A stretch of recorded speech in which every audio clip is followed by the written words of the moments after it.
Hi guys, അപ്പോൾ ഇന്ന് untold ഡെസ്റ്റിനേഷൻ്റെ പുതിയൊരു എപ്പിസോഡാണ് കേട്ടോ. നമ്മളിത് വന്നിരിക്കുന്ന സ്ഥലം എന്ന് വെച്ചാൽ ഭയങ്കര ഒരു പ്രത്യേക സ്ഥലമാണ്. അത് മുത്തപ്പൻ കാവെന്നാണ് ആ സ്ഥലത്തിൻ്റെ പേര്. ഈ മുത്തപ്പൻ കാവിനെ കുറിച്ച് പറയുകയാണെങ്കിൽ എല്ലാവർക്കും ഭയങ്കര ഭയം തോന്നുന്നൊരു സ്ഥലമാണ് കേട്ടോ അത്. അപ്പോൾ പ്രിയമുള്ളവർ, നമ്മൾ ഇപ്പോൾ മുത്തപ്പൻ കാവിലേക്ക് നമ്മൾ നടന്നു പോകാം കേട്ടോ.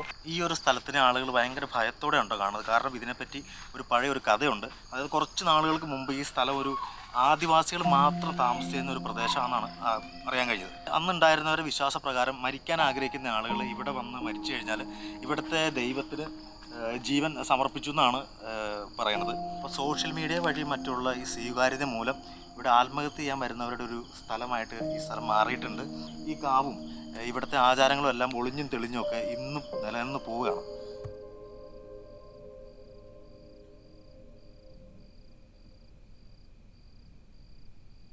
അന്വേഷിച്ചു വരാൻ സ്വന്തമെന്ന് പറയാൻ ആരുമില്ല എന്നറിയാം.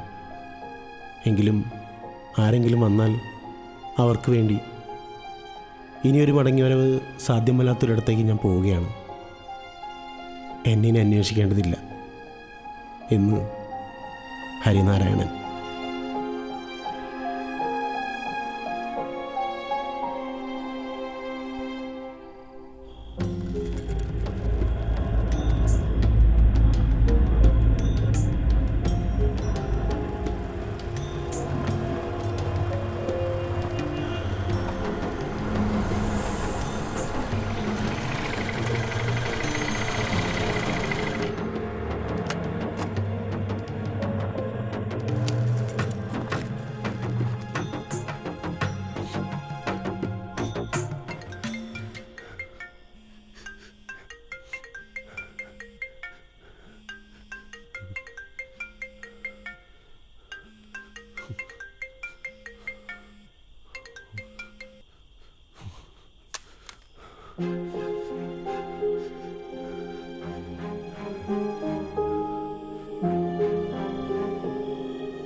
ഇവിടെ ആത്മഹത്യ ചെയ്യാൻ വേണ്ടി വന്ന് മരിച്ചവർ മാത്രമല്ല കേട്ടോ കേസ് ഉള്ളത്.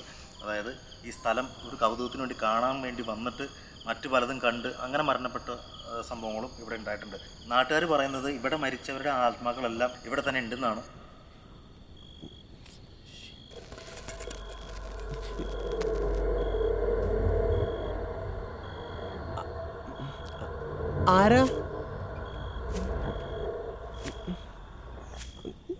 ആരാന്ന് ചോദിച്ചത്? ഞാൻ സമാനായിട്ട് ചാവുമെന്നാണ്. വെറുതെ മനുഷ്യനെ പേടിപ്പിച്ച് കൊല്ലരുതിട്ടാ. ആ അത്രയാ? എന്തായാലും ചാവുമെന്ന്. ഇനി പ്രേതം പിടിച്ചാൽ എനിക്കൊരു പ്രശ്നമല്ല. ആരാന്ന് അറിഞ്ഞിട്ട് എൻ്റെ ബാക്കി കാര്യം.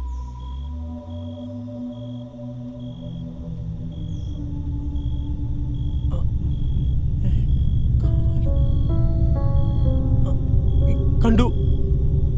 ഞാൻ കണ്ടു. ഞാൻ കണ്ടുട്ടാ. ആരായാലും പുറത്തേക്ക് വാ. നീലി അമ്മേ.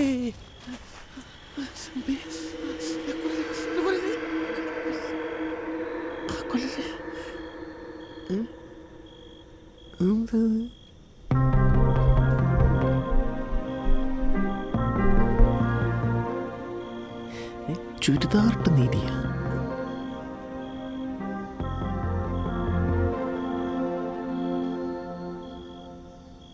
എന്തെങ്കിലും പറ്റിയോ? ഇല്ല. അതെ, പേടിക്കണ്ട, ഞാൻ പ്രേതമൊന്നുമല്ല. അതെ. എന്താ മനുഷ്യനെ പേടിപ്പിക്കാനായിട്ട് ഓരോ വലിഞ്ഞവർ വന്നു. ഞാൻ വലിഞ്ഞേര് വന്നൊന്നുമല്ല. താൻ എന്തിനാ ഇവിടെ വന്നേ? അതിന് തന്നെ ഞാനും വന്നത്. അതിങ്ങനെയാണ് വന്നേ. മനുഷ്യന്റെ നല്ല ജീവനങ്ങൾ പോയി. കാട്ടിലുള്ള അമ്മൂമ്മയുടെ ഫാഷൻ. പിന്നെ ചാവാൻ വന്ന തന്നെ ഇവിടെ ആരെങ്കിലും ചെണ്ടമേളും താലപ്പൊലിയായിട്ട് കാത്തിരിക്കുന്ന കരുതിയോ?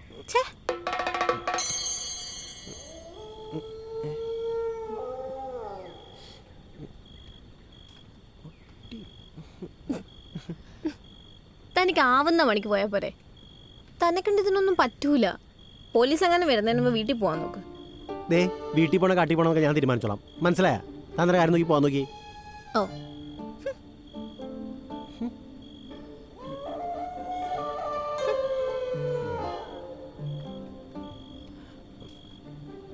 എന്തേ കുറച്ചേരം വന്നിട്ട് ചവണല്ലേ? കയറവിടെ ഉണ്ടായിരുന്നു. സെറ്റപ്പൊക്കെ ആയിട്ട് വന്നേക്കണം.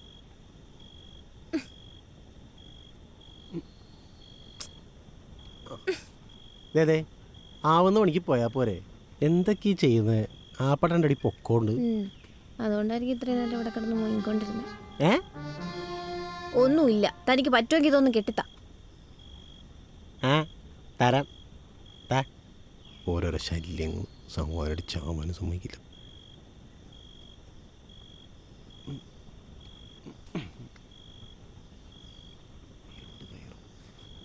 വാ, വന്നിക്ക്. അളവിനനുസരിച്ച് കെട്ടിത്തരാം.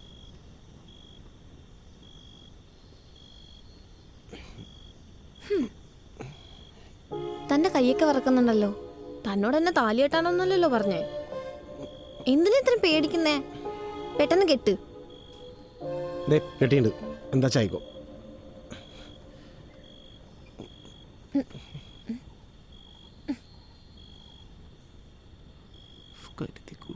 ഈശ്വര, ഞാൻ ചാവാൻ വന്നിട്ട് വേറെ ശവത്തിന് കാവലേക്കൊണ്ട് വരൂ.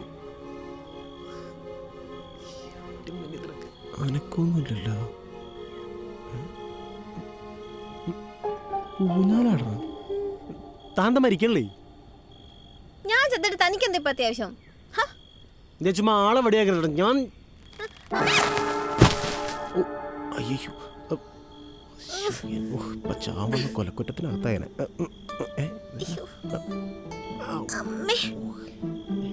എടോ, തഞ്ഞു വിശ്വസിച്ച് തൂങ്ങിയിരുന്നെങ്കിൽ തൂങ്ങിയല്ലേ ഞാൻ ഇവിടെ വീണ് നാട്ടിലോട് ചേർത്തേനെ. പോട്ടെ, സാരമില്ല. അല്ല, ഞാൻ ഒന്ന് ചോദിക്കട്ടെ, ഒരു കയറ് പോലും കെട്ടാൻ പറ്റാത്ത താനെന്തിനാ ഇവിടെ വന്നേ? കൂടെ ഉടുക്കത്ത് പേടിയും. അത് വലിയൊരു കഥയാ. അതൊക്കെ പറഞ്ഞിട്ട് എന്തിനാ? ചുമ്മാ പറയുന്നേ. എന്തായാലും നമ്മളിനി കാണാൻ പോകുന്നില്ല. താൻ പറ, ഒരു കഥ കേട്ടിട്ട് മരിക്കാം.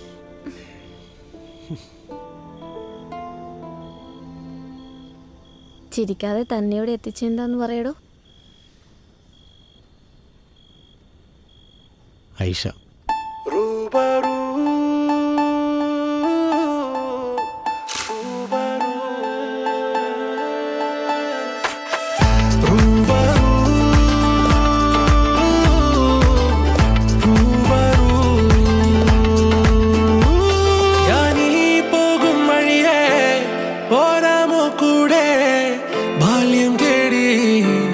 നമ്മെ തേടി നിഴലായി ഞാനരികെ തണലാവാം ചാരേ സ്വർഗം തേടി തേടി തീരാത്ത മോഹം തുവരാത്ത ദാഹം പല കാലം നമ്മിൽ പെയ്തൊരു നാളും നിറയാതെ ഈ കാതല്ലണയാതെ പാറും കരയാകെ ചിരിയോടെ അലയാ റൂബറൂ റൂബറൂ റൂബറൂ റൂബറൂ റൂബറൂ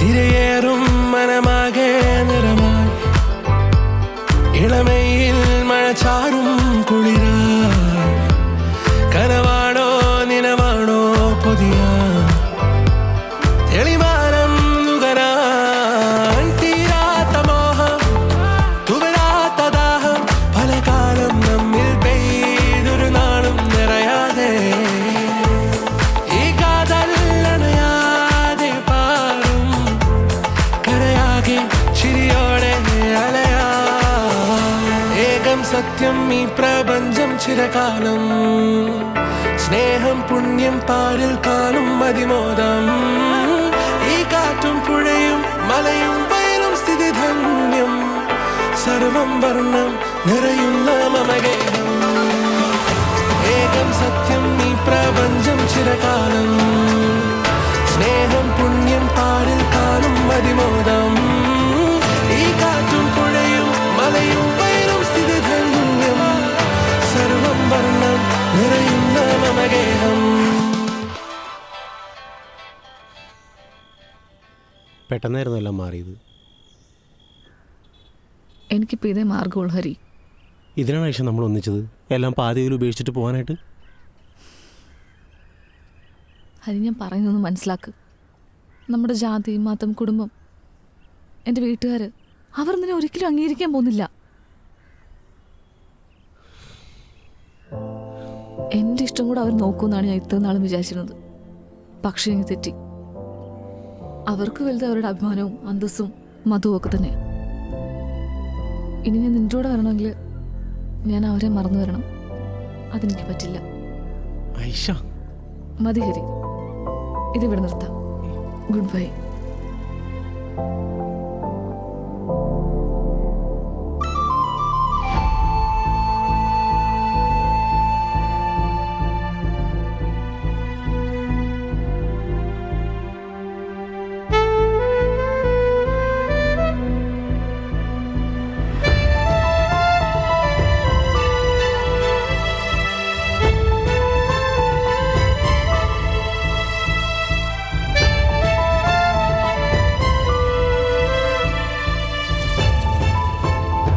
തിരയേറും മനമാകെ നിറമായി ഇളമയിൽ മഴ ചാറും കുളിരായി കനവാണോ നിനവാണോ പുതിയ തെളിവാനം നുകരാൻ തീരാത്ത മോഹം തുവരാത്ത ദാഹം പല കാലം നമ്മിൽ പെയ്തൊരു നാളും നിറയാതെ ഈ കാതല്ലണയാതെ പാറും കരയാകെ ചിരിയോടെ അലയാ.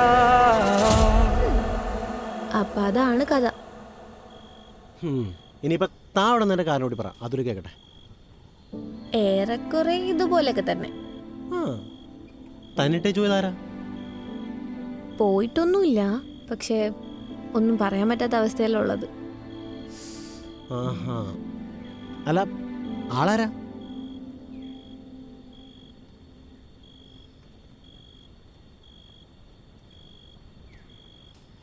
ഇതാള് ഹരി, ഹരിനാരായണൻ.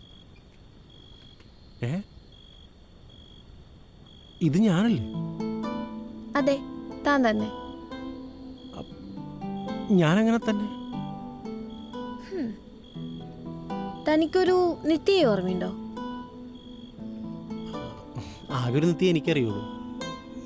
അതാണെങ്കിൽ ഒരു 3 വർഷം വരെ കോണ്ടാക്ട് ഉണ്ടായിരുന്നു. പിന്നീട് ഞാൻ കോണ്ടാക്ട് ചെയ്യാനൊക്കെ ശ്രമിച്ചു, പക്ഷേ ആളെ കിട്ടിയില്ല. പണ്ട് ഈ ഫേസ്ബുക്ക് ഫ്രണ്ട്ഷിപ്പൊക്കെ ആക്റ്റീവ് ആയ സമയത്തുണ്ടായിരുന്ന ഫ്രണ്ടായിരുന്നു. പുള്ളിക്കാരിയാണെങ്കിൽ ഒരുപാട് സംസാരിക്കും. അന്നൊക്കെ എനിക്ക് സംസാരിക്കാൻ വേറെ ആരില്ലായിരുന്നു. അപ്പോൾ പറയാൻ പുള്ളിക്കാരി മാത്രമേ ഉണ്ടായിരുന്നുള്ളൂ. അന്ന് തന്നെ ഒരു 4-5 വർഷത്തെ ഫ്രണ്ട്ഷിപ്പ് ഉണ്ടായിരുന്നു. പക്ഷേ ആളെ നേരിട്ടുണ്ടല്ല, ചോദിക്കുമ്പോഴൊക്കെ ഇന്ന് കാണാം, നാളെ കാണാം, പിന്നെ കാണാതൊക്കെ പറയും. ഉം. പക്ഷേ ഒരു 2 കൊല്ലം മുമ്പ് പെട്ടെന്നൊന്നും പറയാതെ പുള്ളിക്കാരനെ കാണണ്ടായി. ഞാൻ അക്കൗണ്ടൊക്കെ നോക്കിയപ്പോൾ അക്കൗണ്ടും കാണുന്നില്ല. ഞാൻ ഇവിടെ വന്ന സ്ഥിതിക്ക് ഇനിയിപ്പോൾ ആളെ കാണാൻ പറ്റില്ലല്ലോ. ഓ, എന്നാ കണ്ടോ, ഞാനാ നിത്യ. താനോ? ചുമ്മാ ജോക്കടിയില്ലേ? അതേടോ, ഞാനൊരു 2 വർഷം മുന്നേ തന്നെ കാണാൻ വന്നിരുന്നു. താൻ ആയിഷയെ പറ്റി അന്നൊന്നും എൻ്റെ അടുത്ത് പറയാത്തതുകൊണ്ട് താനൊരു റിലേഷൻഷിപ്പിലാണെന്ന് ഞാൻ വിചാരിച്ചിരുന്നില്ല. അപ്പം എനിക്ക് തന്നോടുള്ള ഇഷ്ടം പറയാനാ ഞാനന്ന് വന്നേ. പക്ഷെ അപ്പോഴാ നിങ്ങൾ രണ്ടുപേരും ഒരുമിച്ചുണ്ടേ. എന്നിട്ടെന്താ, ഞാൻ മനഃപൂർവ്വം ഒഴിഞ്ഞു മാറി. അല്ല, പക്ഷെ പിന്നെ താങ്ങനെ ഇവിടെ? എന്തോ ദൈവഭാഗ്യം, തൻ്റെ ആയിഷയ്ക്ക് വീട്ടുകാർ അന്വേഷിച്ച ചെക്കൻ എൻ്റെ ബെസ്റ്റ് ഫ്രണ്ടായിരുന്നു. അവരുടെ എൻഗേജ്മെൻറ്റ് ഫോട്ടോ കണ്ടപ്പോഴാണ് ഞാൻ ഊഹിച്ചത് ഇത്.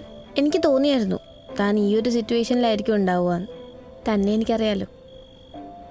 ഒരു പെണ്ണ് പോയെങ്കിൽ എന്താ, ലൈഫ് അവിടെ അവസാനിക്കുന്നൊന്നുമില്ലല്ലോ. തന്നെ സ്നേഹിക്കുന്നവർ ഇനിയും ഈ ലോകത്ത് ഒരുപാടുണ്ട്. അതൊന്നും മനസ്സിലാക്കാതെ ഹരി ഇന്നിവിടെ ഇങ്ങനെ. ആത്മഹത്യ ഒന്നിനൊരു പരിഹാരമല്ല. എനിക്ക് ഹരി അതൊന്ന് പറഞ്ഞ് മനസ്സിലാക്കണം എന്നുണ്ടായിരുന്നു. തന്നെ അങ്ങനെ വിട്ടുകളയാൻ തോന്നിയില്ല. അതാ പിന്നാലെ വന്നേ. പിന്നെ ഇപ്പൊ ചോദിക്കുന്നത് ശരിയാണോ എന്നറിയില്ല. അല്ല, മരിക്കാന്നുള്ള തീരുമാനത്തിൽ നിന്ന് മാറ്റമുണ്ടെങ്കിൽ, ഇനി ജീവിക്കാൻ തോന്നുന്നുണ്ടെങ്കിൽ ആ ലൈഫിലേക്ക് ഞാനിവിടെ വന്നോട്ടെ. തനിക്കെന്നെ കെട്ടിക്കൂടെ? താൻ ഫുൾ സർപ്രൈസ് ആണല്ലോടോ. ഇത്രയും നാൾ എനിക്ക് വേണ്ടി കാത്തിരിക്കുക, എന്നെ രക്ഷിക്കാൻ ഇത്രയും റിസ്ക് എടുത്ത് ഇവിടം വരെയൊക്കെ വരാ. സത്യം പറഞ്ഞാൽ വിശ്വസിക്കാൻ പറ്റുന്നില്ല.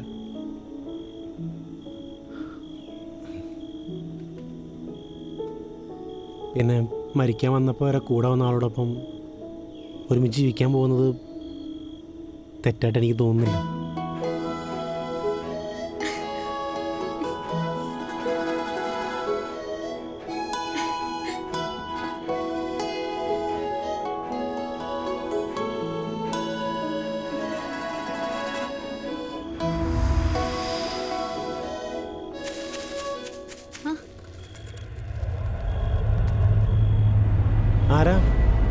ആരാ ഇവിടെ?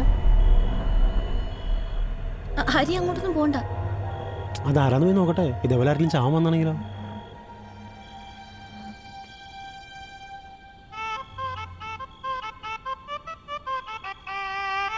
ആ, ചേട്ടൻ മരിക്കാൻ വന്നായിരിക്കും അല്ലേ?